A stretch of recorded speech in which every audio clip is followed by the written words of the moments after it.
예루살렘 성도가 아직 세워지기 전이고 성전이 지어지기 전이어서 가나안에 입주한 여러 이스라엘 백성들이 여러 곳에 성소라고 하는 것을 정해서 예배를 드리고 그랬습니다. 그게 특별히 유명한 성소가 실로라고 하는 성소였는데요.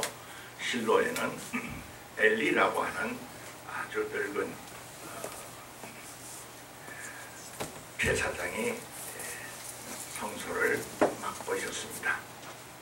거기에 아주 젊은 이제 소년 사무엘이 제사장의 훈련을 받고 있던 그때 이야기가 사무엘서 3장에 나옵니다. 그게 보면은 성소에 하나님 여호와의 등불은 아직 꺼지지 아니하였고 엘리는 나이 들어 눈이 점점 어두워져 가는데 젊은 어린 사무엘의 귓가에 하나님이 그를 부르시는 음성을 여러 번 듣는다 하는 그런 이야기가 나옵니다.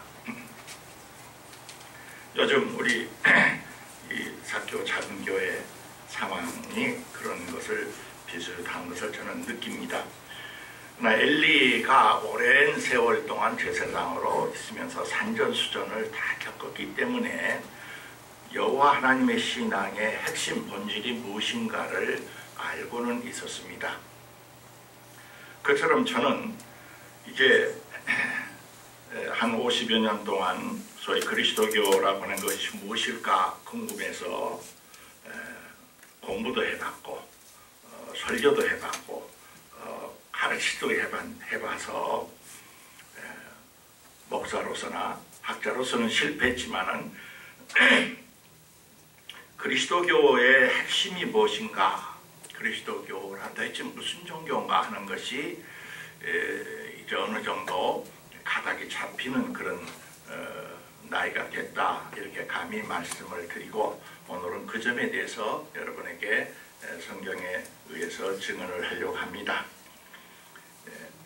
결론을 말하면 그리스도인이란 크리스찬적 신앙인이라는 것은 뭐니 해도 예수를 생각하면서 인생을 살아가는 사람들이고 단순히 생각만 하는 것이 아니라 예수를 깊이 사랑하면서 살아가는 사람들을 일컫는다.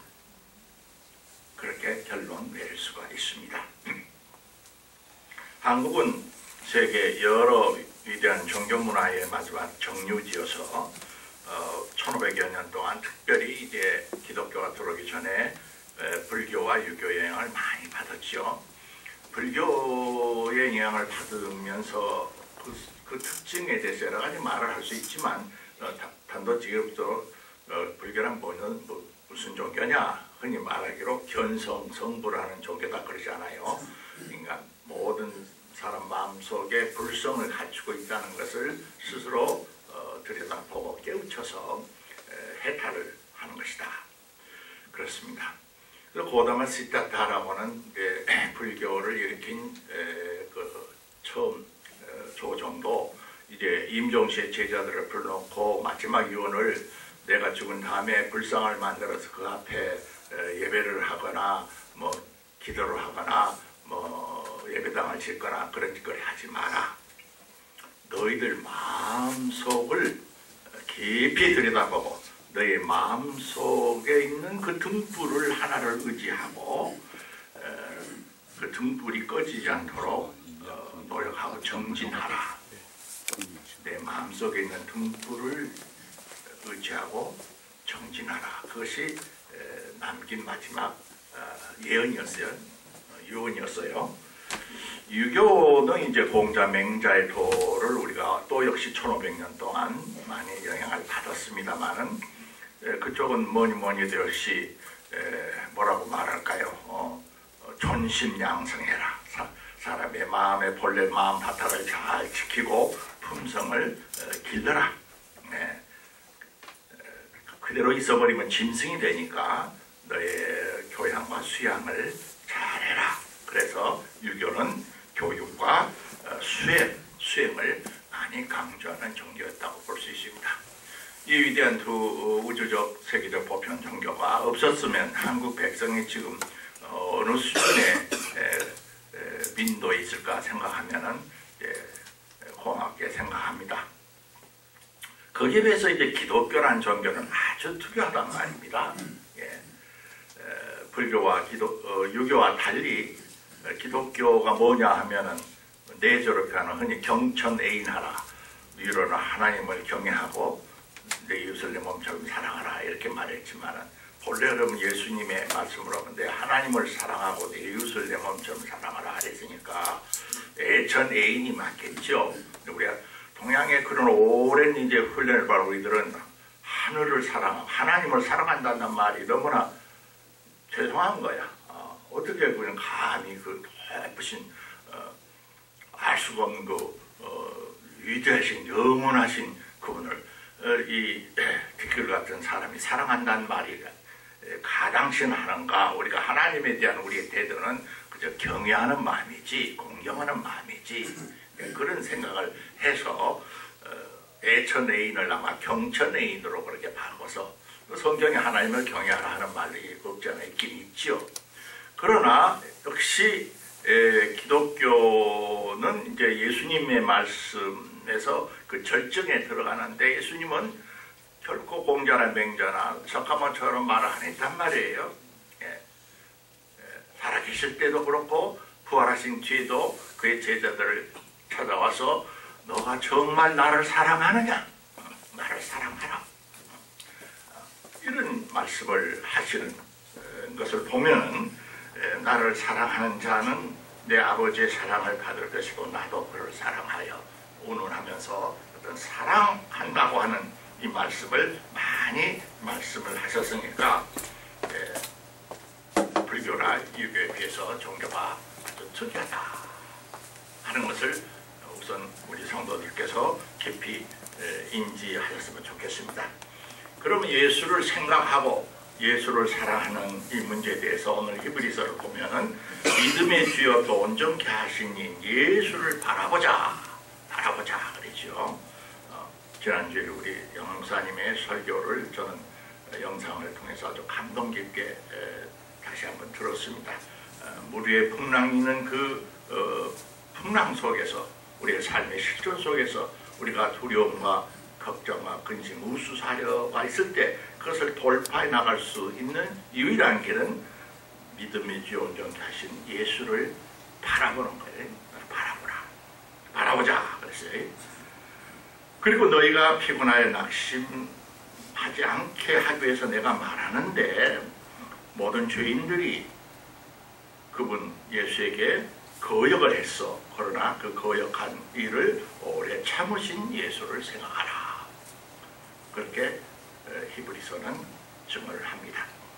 예수를 사랑하고 생각을 하지만은 내가 생각하고 사랑하는 예수가 어떤 분인가를 오해를 해버리면은 많은 문제가 생깁니다.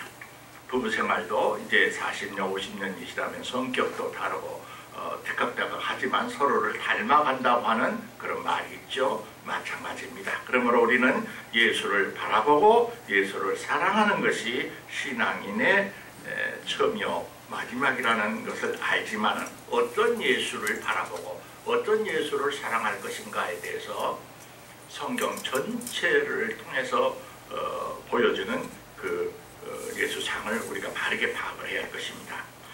크게 세 가지 유형이 있다고 볼 수 있습니다. 첫째는 고대와 중세를 풍미했던 예수 생각, 예수 사랑이겠죠. 그것을 요약해 말하면은 성 안토니우스라고 하는 사람이 있어요. 3세기, 5세기에 저 사막의 은수자, 사막의 수도자, 사막의 금욕주의자, 모든 소그라파 기독교의 수도원 운동의 창시자, 시작자라고 말할 수 있습니다. 성 안토니우스의 이미지. 그것은 예수를 결국 어떤 분으로 보느냐 하면은 금욕적 수도사라고 보는 거예요. 금욕적 수도사. 예수 이미지의 예수는 역시 금욕과 고난을 겪으시면서 이 세상은 어차피 다 지나가고 말 것이고 덧없는 것이고 이 무력과 탐욕 속에 빠져들 것이 아니라 여기서 뛰쳐나와서 거기서 자기를 분리해서 욕망을 억제하고 평생을 뭐 내가 수도원에 들어가지도 못하고 사막에 가지도 못하지만은 기본적으로 기독교라고 하는 것은 예수를 금욕자로서 수도자로서 모범을 삼고 따라가는 것이다, 바라보는 것이다. 그런 이미지상이 있단 말입니다. 제가 최근에 좀 감기가 들고 입안이 아파서 말속에 있는 용서하십시오. 옳습니다. 그런 면이 있어요, 분명히. 왜냐하면 오늘 요한일서 2장에서 말하는 것처럼 하나님이 이 세상을 부정하는 것이 아니라 보시기에 좋았다고 했던 본래 창조 질서로서 건강에 있는 세상이 아니라 이 세상이 온갖 타락을 해버려가지고 변질이 돼버려가지고, 그래서 이 세상에 하는 일들은 육신의 정욕과 안목의 정욕과 이생의 자랑뿐이야. 육신의 정욕이라는 것은 요즘 말로 말하면 인간의 근원적인 감각적 충동과 감각적 욕구를 충족하는 일에 정신이 없다는 말이야. 안목의 자랑이라 인간의 오간의 감각 중에서 특별히 이 호모사피엔스는 이 지구를 제패하게 된 것이 청각도 있고 촉각도 있고 후각도 있지만은 다른 생물들에 비해서 월등하게 다른 감각의 발달이 이 시각입니다. 멀리 내다보고 높은 나무 위에 올라가서 사바나 전체를 바라보고 그래서 이제 이 시각이라는 것이 생물학적인 사물을 가까이 멀리 깊이 높이 바라보는 것을 넘어서서 이제 정신적으로 인간은 보는 자, 보는 자로서 특징 지죠. 그러나 요한일서 오늘 이 저자의 말은 이 세상 사람들은 결국 하는 것이 그 보이기 위해서, 잘 보이기 위해서, 근사하게 보이기 위해서 결국 따지면 전부 그거다 하는 이야기란 말이에요. 최근에 대통령께서 미주나 유럽에 가서 국회의사당에 가서 연설도 하시고 외국어도 잘하시고 많은 박수갈채를 받아요. 그런다고 그걸 대해서 특별해요. 그러나 정말 현장에서 보는 사람들은 물론 우리가 춥고 배고픈 시대를 살던 이 백성이 국가 수반으로서 국내에서야 정치적 경쟁이 여야 시끄럽지만은 그 나라를 대표하는 사람이 가서 123년 전만 해도 일본의 식민 통치 안에서 나라도 없이 살던 이 나라의 수반이 가서 큰 대국들 앞에 가서 우리의 언어로 말로 또 외국어로 하고 싶은 말을 한다는 거 우리가 다 자부심을 느끼고 고맙게 생각하죠. 그런데 그것도 깊이 들여다보면 와싱턴의 실질적인 외교 관계의 그 진솔한 소리를 들어보면은 한국의 모든 외무부나 관리들의 관심이 진정한 의미에서의 애국심이 있긴 있겠죠. 그러나 이 대통령이라는 사람이 그래도 이러이러한 가서 이러이러한 엄청난 일을 했다.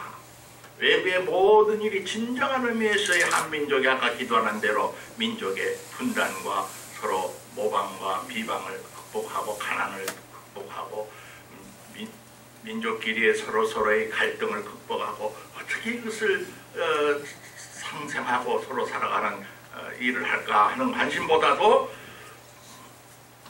눈에 보이는 과시행정, 휘황찬란한 과시행정. 한국 전체가 그래. 지방자치단체의 큰 건물도 어마어마하게 크게 잘 지어서 뺄 필요도 없는데 수많은 수조 원의 돈을 들어가지고 국민의 혈세를 최근에 비행기를 타고 유로에서 오는데 이빨은 또 눈의 안목의 자랑을 위시하는 그들의 머리박 속에는 그래도 우리가 OECD 국가 중에서 국력이 10 정도 드는데 대통령 전용기가 저건 너무나 작아서 안 되겠다. 적어도 미국이나 뭐 중국 정도는 못 갈라 몰라도 당장 바꿔야겠다. 그런 소리가 신문에 나온단 말이에요.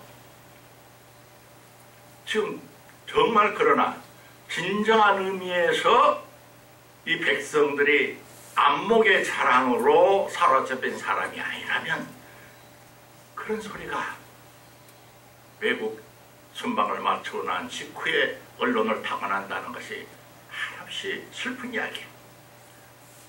월남전을 통일했던 호맹용이라는 사람이 호맹용이었습니다. 잘못했습니다.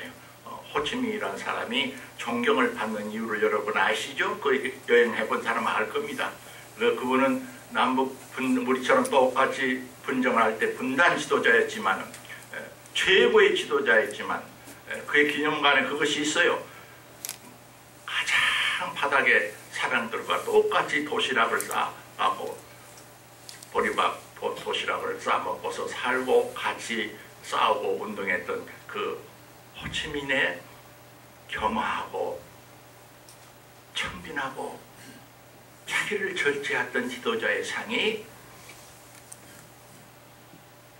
공산주의와 자유주의를 넘어서서 모든 월남민들의 인도차이나 반도의 마음에 백성이 마음속에 존경의 마음으로 찾아 있는 거예요.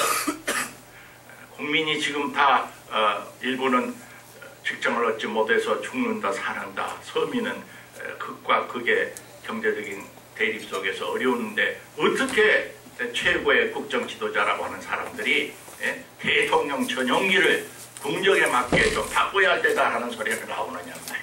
이게 오늘 성경이 요한일서 2장에서 말한 대로 이 세상의 근본 질서는 이 세상을 살아가는 것이고 그 세상을 살아가는 근본 본질은 인간의 감각적인 본능의 쾌락과 안목의 정욕과 모든 가시적인 눈에 보이는 명예 그런 것에 쏠려 있어서 결국 이 생을 자랑하는 것이 그렇게 하다 보면 하나님 아버지 사랑은 들어올 것이 없다.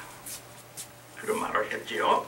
그래서 그런 것을 이제 극복하기 위해서 수도사들은 일단 인간의 육신의 정욕, 오간의 감각적인 본능을 절제할 필요를 느꼈고 안목의 정욕을 절제할 필요를 느꼈어요. 그래서 이 세상의 자랑을 될 수 있도록 가지로 쳐내버리려고 아주 몸부림치고 투쟁했던 사람들. 수도승이라는 게 진짜 수도승은 이 세상을 패배해서 수도원으로 기어들어간 사람이 아니라 나폴레옹보다 징기스칸보다 실질적으로 더 위대한 정신적 영웅들이 옵시다. 그러나 진정한 예수의 이미지가 성 안토니우스로 우리가 대변할 수 있는 수도사적 이미지가 오르냐 하는 것은 성서 전체에서 볼 때는 그게 위험성이 있다는 것을 여러분이 알아야 해요. 왜 그러냐? 성경 복음서를 보면 단도직입적으로 예수에 대한 별명이 있었는데 예수를 비방하는 사람이 저 사람 저 랍비 먹기를 탐하고 포도주를 즐기는 자라 그러지 않았어요? 이것은 성서 비편학자들이 그건 진정성을 가진 진짜 예수에게 당시대 사람들이 적대자들이 그를 모함하고 험담할 때 썼던 말이라고 인정을 하고 있습니다. 먹기를 탐하고 포도주를 즐기는 자라. 서민들 사이 속에서 경건한 척하고 있는 그들의 눈으로 볼 때는 서민들 사이에서 웃으시면서 잡수시는 예수의 모습이 그렇게 보였던 거죠. 뿐만 아니라 13세기에 가장 저명한 수도운동을 일으킨 성 프랜시스 수도회의 특징은 우리가 수도원 하면은 담장이 높이 쌓였고 그 안에서는 고요하게 시간 정해서 기도나 하고 웃음소리도 하나도 없고 침묵과 명상과 뭐 그런 어떤 우울한 정조를 생각하는데 성 프랜시스는 그건 진정한 수도원이 아니라고 그랬어요. 수도원 안에서 명랑한 웃음소리가 들리지 않고 수도원 안에서 유머가 없어져 버리면 제일 좋아해서 빙긋이 웃는 자는 사탄이 제일 좋아서 빙긋이 웃는다 그랬어요.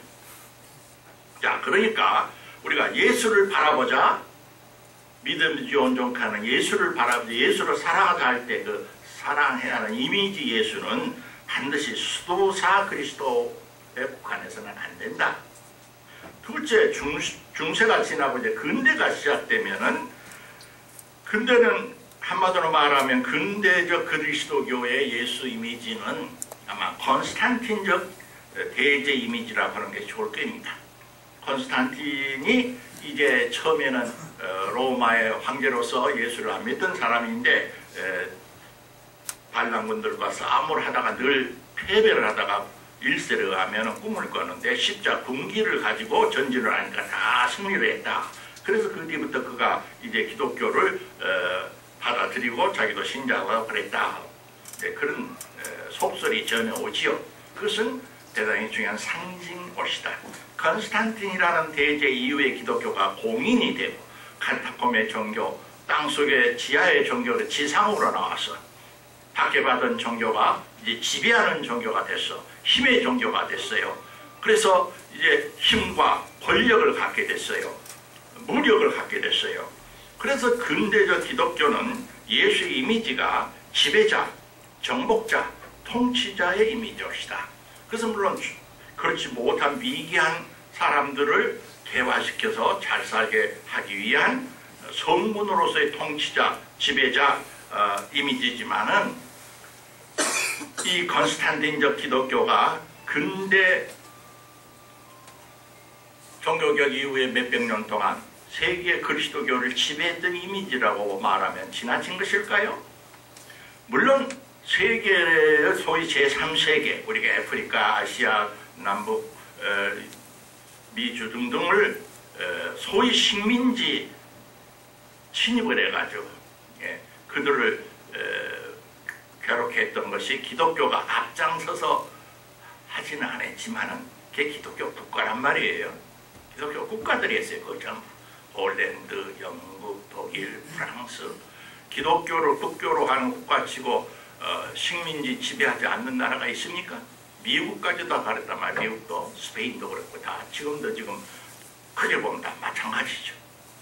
그런데 예수는 정반대 이미지를 말했다. 내가 이 세상에 온 것은 섬기를 받으러 온 것이 아니고 도리어 섬기려 하고 나의 생명을 대속물로 주려 하기 위해서 왔다. 너희들이 나를 주라 하고 선생으로 따르냐? 그럼 내 말을 잘 들어라. 이 세상에 놀리는 힘센 자들이 위세를 부리고 아랫사람들을 지배하고 눌리는 그런 질서다. 그러나 너희는 그래서는 안 된다. 힘 있는 사람이 힘 없는 사람을, 강한 사람이 약한 사람을, 배운 사람이 못 배운 사람을 도리어 아래로 내려가서 섬기고 받들고 봉사해야 한다. 그렇게 가르치셨단 말이에요. 그러므로 이 두 번째 근대적 이해의 예수상, 지배자 그리스도, 통치자 그리스도는 우리가 잘못 이해한 그리스도상이다 말할 수 있습니다. 세 번째 마지막 이미지상은 뭐니 해도 현대 최근 2차 대전 이후 최근 지난 이제 한 5, 60년 동안 이제 전 지구촌이 형성이 되고 새로운 경제 질서가 이제 형성이 되는 지금 막 떠오르는 이미지인데 그것은 아무리 생각해도 저 히랍 신화에 나오는 마이더스 왕의 이미지야. 마이더스 왕의 이미지 아시죠? 뭐 너무나 금을 사랑해서 금의 그 변화없는 신성한 힘과 아름다움에 취해서 손이 닿는 대로 모든 것이 다 금으로 변해기를 원하는 그 소원을 이제 이루자마자 그는 가장 비극적인 왕으로 이제 변질하듯이 오늘 우리 시대는 정말 만모니즘의 기독교가 되어버렸어요. 교회는 나오기는 나오는데 교회도 전부 최근에 WCC 세계교회협의회가 잘했네 못했네 하는 그 이유도 세계교회협의회를 모여가지고 무엇을 할 것인가 하는 예수의 근본 정신에서 논하지 않고 그것을 주도하는 힘들과 여론이 누가 돈을 더 많이 냈느냐, 누가 그 세계대회를 치르는데 비용을 많이 냈느냐 하는 돈 많이 낸 교파와 지도자가 좌지우지하는 세계 종교협의회가 되어버렸단 말이에요. 그래서 시끄럽단 말입니다. 네. 한국에서 개신교 중에서 누가 뭐라고 해도 여의도의 제일 큰 교회의 책임자 목사가 신문에 대문짝하게 아들과 아버지가 다 법정에서 고소를 당해가지고 5년 5억인가 몇 수십억 배상을 하고 2년인 거고 구형을 받았다. 이게 무엇을 의미하는 것입니까? 개인의 문제가 아니고 겉으로는 성장, 부흥, 발전, 기독교, 복음, 개잡소리를 해도 전부 마이다스 황제의 신화 속에 예수의 이미지를 팔아 먹은 결과 외에 아무것도 아닙니다. 그렇기 때문에 우리는 예수를 바라보고 믿음이 온전케 하는 예수를 사랑하기 위해서 예수는 어떤 분이었는가 깊이 생각을 해야 할 것입니다. 하나님과 재물을 절대 너희들이 겸하여 생각하지 섬길 수 없다. 혼동하지 마라. 예수는 세 가지 이미지로 우리가 다시 생각을 해야겠습니다. 주님은 진정한 자유자이셨죠. 물질의 중요성을 알았지만 물질에 예속되지도 말고 물질을 경시하거나 무시하지도 말라고 했습니다.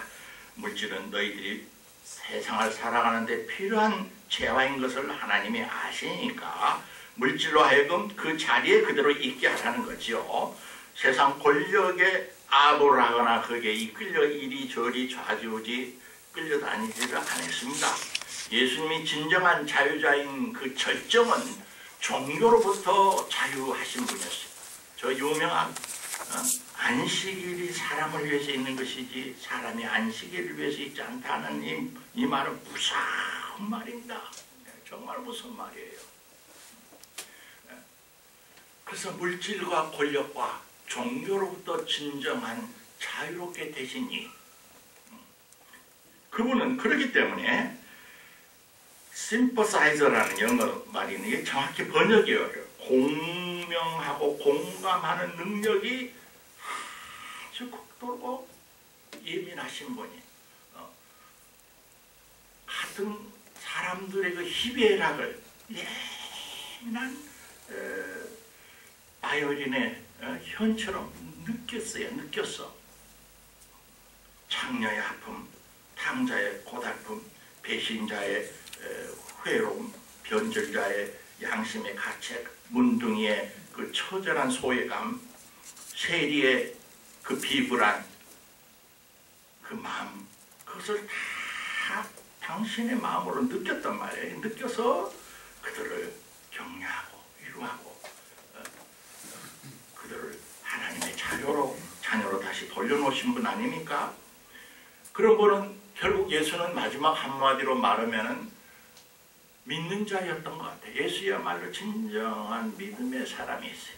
하나님이 계시다고 도저히 인정할 수 없는 무신성의 한 복판에서도 그는 아버지여 어찌하여 나를 버리시나이까 라고 하소연하면서도 아버지 하나님을 의지했어요.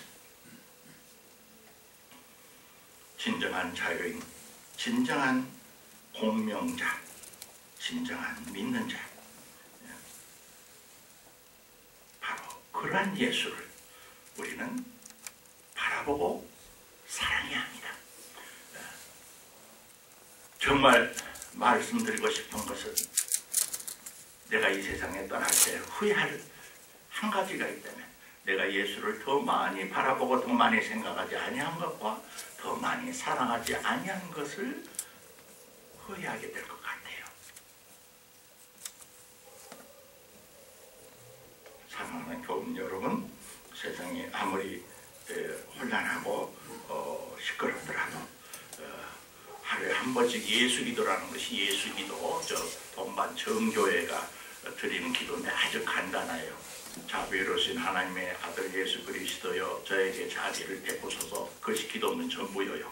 그것을 하루에 밥 먹을 때나 화장실 갈 때나 세수할 때나 늘 그렇게 수만 번 하다 보면은 자기가 변화되고 모든 일이 이루어지고 참 구원을 얻는다는 그런 처음에서 나온 예수 기도가 있어요.